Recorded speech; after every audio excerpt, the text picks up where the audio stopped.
on the 3-3 goal was the pass to Kane or Ekholm? I won't say. All that matters was ended up where it needed to be, and we scored. Right side, third row. Connor, just wanted to ask about your group and sort of confidence even when you're down in games. If you can maybe take us through what the dialogue is on the bench among you guys, and is that something that's grown over the previous years that you've grown into? Well, it's a situation that we've been in a number of times now. I think we all understand that it's never over with this group. We can come back in those situations. We're comfortable in those situations, as uncomfortable as it can be to be down. We got a belief that if we keep doing our thing, we can work our way back and crawl back into a game, and we did that the other night. Right side, front row. Hey, Ryan, over here. Just want to ask you about, Stuart Skinner's demeanor today. He was in a good mood.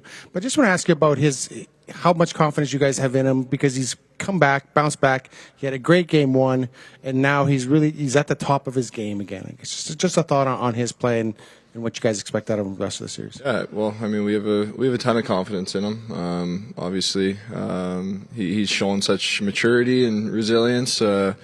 That kind of speaks to our team as well. That's kind of our mindset too. But I mean, Stu, only a few years in this league as a young goalie, the maturity that he shows on a day-to-day basis is really impressive. And he goes in there with a goal every night. And yeah, I mean, we definitely have the confidence that he's going to play his best again.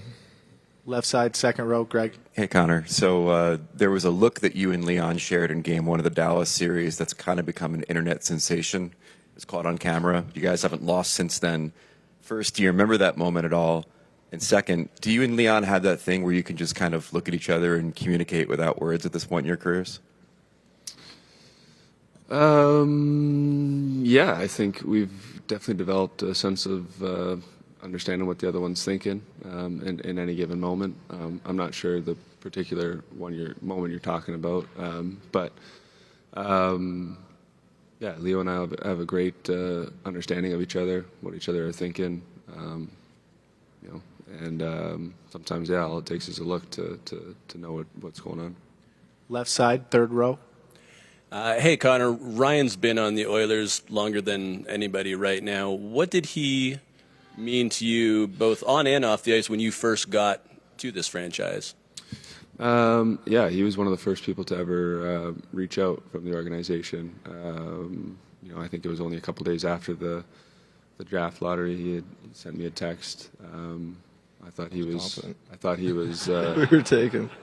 I thought he was pulling my leg or something, but I didn't believe it at first. So yeah, it definitely means a lot. Played 10 years together. Been teammates for a long time and been through it all together. Yeah, great being his teammate. Right side, all the way in the back, Gene. Ryan, Adam Henrique was talking about face-offs and getting tendencies between the centerman, and same for you, Connor, and the linesman. Can you just discuss that part of the game? Because it seemed like there were a lot of players being thrown out, maybe more than usual, especially in a cup final. Yeah, it's definitely a bit of a game within a game. Understanding the linesman kind of on that night, how quick they want you in, what you can kind of do to get a bit of an advantage. Some nights it doesn't always work out, it doesn't go your way. And then obviously going up against guys, understanding their tendencies a little bit and trying to read off them and yeah, get a grasp and trying to get any upper hand that you can. Left side, second row. Connor, there's obviously lots of pressure, excitement, everything that goes in the Cup final. Spoke to Vasily how his younger brother, 14, first time ever getting to see him play live in the playoffs his last game, and he got a tour of the room, and he said he got to see lots of the guys. Can you maybe talk about just the importance of something like that moment for the team? I know you guys are very close, and just special family bonds that connect in a moment that maybe allows you to take away some of the stress of the moment. Yeah, it's the time of year where the family room becomes, a really fun place. A place, where you get to see, where everyone's kind of come from. Parents, siblings, friends. You name it. people are coming from far and wide to watch these games and support us. And Pod's his brother, seeing him there, young guy, first time seeing him play, it was exciting. Fun to get to meet him, and it just makes you feel like you know the guy a little bit better. Kind of forges that bond and that connection for sure. We have time for 2 more up front. Ryan, you played a lot of good defensemen over the years. What have you made of Evan Bouchard's postseason and sort of the production on the level with some of the greatest defensemen in league history? Yeah, I mean, Bouchie, he's always been a guy that raises his game at this time of year.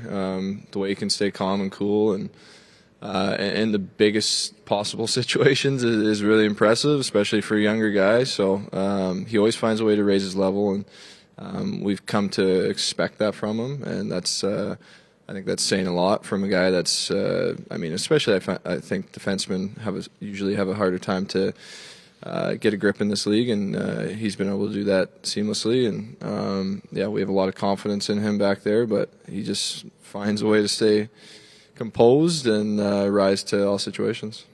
Last question, left side, 4th row. Ryan, you mentioned that you sent Connor a text after the draft lottery all those years ago. What was it like, that moment, knowing that he was coming here, and just what it meant for a player on the roster? Yeah, it was definitely pretty wild. I think, like everybody in Edmonton, we were pretty excited, to say the least, when that happened. Obviously, we didn't really expect it, didn't think it was going to happen, so I might have jumped the gun a little bit early on the text, but we were pretty confident. But definitely a cool moment for the team and the city itself too. Goal as it played out there. I mean, their PK was pressuring, and I saw Connor out of the corner of my eye, and I knew I had to keep it off the wall because he was in the middle of the ice, and he made a great play to Leon, and obviously Leon did the rest. When Connor and Leon are together and you're out there with them, like it happens from time to time, what's that like? What's that feel? Get them the puck, get out of the way, go to the net. And retrieve pucks. It's pretty simple, but you always have to think how they think. They're always a step ahead and thinking a play ahead, and they see the ice so well. So you gotta be aware of where they're going and what they're trying to do. What did you like about how the team reacted to going down in that game? What was your sense of the bench and how the guys responded to that? I mean, there's just no panic. It was, you play our game, it's going to come. You get that next one. We got that second goal and, gave us some more life. And then we came in here and we talked, we got to get one in the first 10 and see where it takes us. And we did that, and fortunately, it worked out. What's it like for you right before puck drop, the anthem? Like, what's going through your mind? It's just another hockey game. Another hockey game, another playoff series. It's business as usual. I mean, the stakes are high. Everybody knows what's at stake and what we're playing for. But you can't get too high, you can't get too low. It's just you go out there and you play hockey. Any feedback from Griffin? Like, what did he think of Game 1? Oh, he loved it. I think he was more excited to get in here and shoot in the shooting rink after the game, come in the room and see the guys. So, he was pretty happy. Two-part answer, two-part question. Can you just give us a gauge on how the group is feeling heading into Game 2, and also what you're expecting from the Panthers as good as the team is? We don't expect anything different.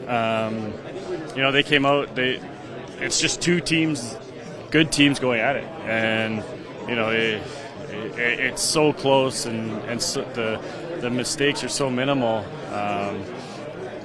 that you just keep playing hockey, you keep going, and the feeling here, it's loose, it's good. It was a good morning, and it was a good day yesterday, and we're looking for a good night. And the margins are slimmest. Is that when hockey's most fun? Well, I think so, because everybody's on their toes, everybody's engaged, everybody's knows how to play the game, and it comes down to details and effectiveness, and that's how we're approaching it. How do you kind of balance playing physical but making sure you kind of don't cross the line, I guess, and pick up penalties that I'm sure you want to avoid? Yeah, just try to be smart. I mean, there's a lot of emotion out there at all times, but I think you got to keep it in check. and I think we've been doing a great job with that. I don't think we've been taking too many stupid penalties or unnecessary penalties. So we just got to keep doing that. We know that they got a good power play, so we just got to try to minimize our penalties, obviously. What was your sense of the bench and the group when you guys were down 3-1 early in that game? Like, what did you like about how the group responded? This group has been responding all year, and especially these playoffs. So we've been down a lot, and if you look at that LA series, I don't think we led at any point, and the guys kept on battling back. So we know as a group we can always come back. We're never out of it. So I think that was our mentality that game, and it worked out for us. Kasperi, you played in a lot of different markets, but I don't know if you've ever gone as happy with the Oilers here. What is it like when it's not a non-hockey day? Like you guys had a day off yesterday. You played 3 rounds. What is it like in this town? Do you try to kind of stay in your bubble, or do you walk around and go outside?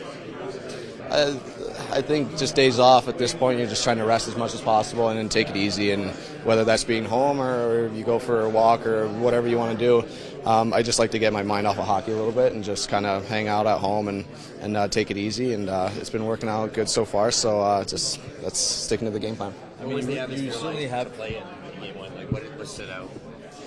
It's just incredible. I mean, I played that first game in that Vegas series, and then the next one against Dallas, and it's just the atmosphere just keeps getting better and better. So it's I think Freddie called it hockey heaven, which is pretty close to what it is. It's very when the margins are so stern. Is that when hockey is most fun? How much are you relishing how difficult it is to Yeah. I mean, that's as hockey players, these are the games that we live for and we dream about. So being here, obviously, you want to play as well as you can and rise to the occasion. And I think that our team's been doing that throughout the playoffs, and we just got to continue from here. It's a long road ahead of us. We need 3 more wins against a good team, so it'll be the toughest 3 wins for us. But I think when we put our best out there, we can do it for sure. What's it going to take for you guys to continue on? Yeah, more or less the same. I think throughout that game we were the better team. They have their moments as well, and that's hockey. There's going to be momentum shifts, but we just got to try to not panic as much as possible and stick to the game plan. And like I said, when we're playing at our best, we're a tough team to beat. It's I mean, obviously when you're on the ice you're focused, but when you kind of on game 1 when you looked around and you looked at the stands, and I'm sure you can hear them in here before you go out there, that's got to be a goosebump moment. Yeah, it is. Obviously, the building gets loud, and especially when they sing "O Canada," it's a cool thing to be a part of as well. So I'm just excited to be here and to witness it. You know what happened last year when you go down, right? It's just a pretty big hole to dig out. Just the importance of tonight and how you can maybe even make that hole a bit bigger for them. Yeah, I mean it's crucial. Every game matters. It doesn't really matter kind of what the series is at. What matters is the game ahead of you, and we're really looking forward to tonight. Definitely a great opportunity for us to show ourselves and to show them what we got. The team is really good down in games coming back. Like, I know you're not on the bench all the time, but what do you kind of sense from the group, even when you're down in games? The dialogue among the players, what goes through your head, and if that's gotten better over the last few years? Yeah, I think it's certainly gotten better over the last few years. We've been put in that situation many times where we've been able to really learn kind of what works best for us as a group. We learned that this year, and we've been learning that still throughout the playoffs, and I think we've just done a better and better and better job at it. We've been growing and getting better every single game. So I think when we are down, honestly, there's no panic, and I think that's kind of the biggest thing is nobody's really standing up and saying, crap, boys, we're in a tough spot, like anything like that. We're all pretty composed in those moments, and we just know what we have to do to get the job done. And I think that's what makes us at our best is our composure and maturity. It has to be incredibly satisfying for a goalie to make some big saves when your team is down and then watch them come back. Like, that's got to be a great feeling. Yeah. I mean, it's the best feeling. Being able to obviously keep your team in it is my goal. It's my job, and when you see that, when you see the results come from that, it obviously feels amazing. Again, it's for all of us, it's sticking to that process, not really trying to do anything for a certain result, and I think that's what's been really helping us. Stuart, what are you expecting in terms of pushback from the Florida Panthers, a team as good as them? Yeah, I mean, obviously with their type of skill set, their maturity, how they're a weathered team, right? So they know that this is a huge game for them. They know how they need to show up in order to give us a tough time. and we know that. We, nothing else that we expect but them to come out flying. After a win, heading into the next game, and if you use that as a coach? No, I don't think momentum has much impact. I think it feels great after a win, but I think the next day it's completely gets eliminated, and it's a new game from there. And for me, just in terms of your team's ability to come back in games, what do you kind of notice about them on the bench when you're down a few goals, the way they handle themselves in those stressful moments, and if you've seen that grow a little bit? Obviously, they're an older team. They've been through a lot. They've seen a lot of experiences, games, up and downs, and they are very level-headed. They don't get discouraged. They have a strong belief that no matter what happens, they can overcome it, whether it's a lead that's maybe slipping away or a lead that we have to overcome and really push. We change our game a little bit, little details. Maybe we become a little more assertive, a little more aggressive on trying to score a goal, whatever it is. But our base, our structure is all pretty similar, and we don't deviate from our plan very much. And I think that's really nice from a coach's standpoint to see the guys stick with it and feel that they can overcome anything. Right side, front row. Hey, Chris. We're in an era where a lot of goalies will not talk on game day, and then today you had Stuart Skinner stand there and talk to 3 waves of reporters coming in. I just want to ask you about his demeanor and his play right now, and just the confidence he seems to have and the confidence you guys have in him in this final. We've got a lot of confidence in our goalies, and both of them have showed that they can win us games. Stu started, and Pix came in and gave us six starts, I believe. It was 6-0, and unfortunately got injured, and Stu came in, and since Stu's coming in, he's been phenomenal. And I don't know, I think both those guys right now, you look at them and they're just enjoying the ride. Obviously, I think a lot of the guys are. We've got a good group of guys who like being together and like playing hockey. So it's just ideal. It's June. Not many guys are playing hockey right now, and they're enjoying the moment. And Stu's no different. And like anyone, they want to have success. They want to be playing well, doing well, and he is. But I like that he likes being in the situation he's in. Stay up front. You've coached Connor McDavid for a long time, going back to Erie. I'm wondering what you've seen change in his sort of demeanor and how he handles himself. Or he was your captain in Erie and all that not a young man anymore. But what have you sort of seen in sort of his development as a person? Well, when I was coaching him in junior, he was a young man, as you said, but he was very mature. And even when I was coaching him at 15, he was mature beyond his years. And I remember the players having extreme amount of respect for him, where some guys could have felt, here's this young 15-year-old coming in, young guy taking over and wanting to be in the spotlight. He didn't want to be in the spotlight. He wanted to deflect that attention to his teammates. As for him now, I don't necessarily see him change that much. He's a very mature man. He's very cognizant of his teammates. He's very driven to win. Opposed to being a teenager to now somebody who's in his 20s. It's very similar. Just he's 10 years older now. Right side, fourth row. Chris, there were 102 hits total in the first game. Your team had just 2 penalties. I'm curious, your maturity level on your group, having gone through a lot of playoff games for the most part through your entire roster, how much does that help in terms of playing a physical game but not reacting to Panthers' physicality and kind of walking that fine line, if you will, of playing physical but not, doing anything that'll get unnecessary penalties?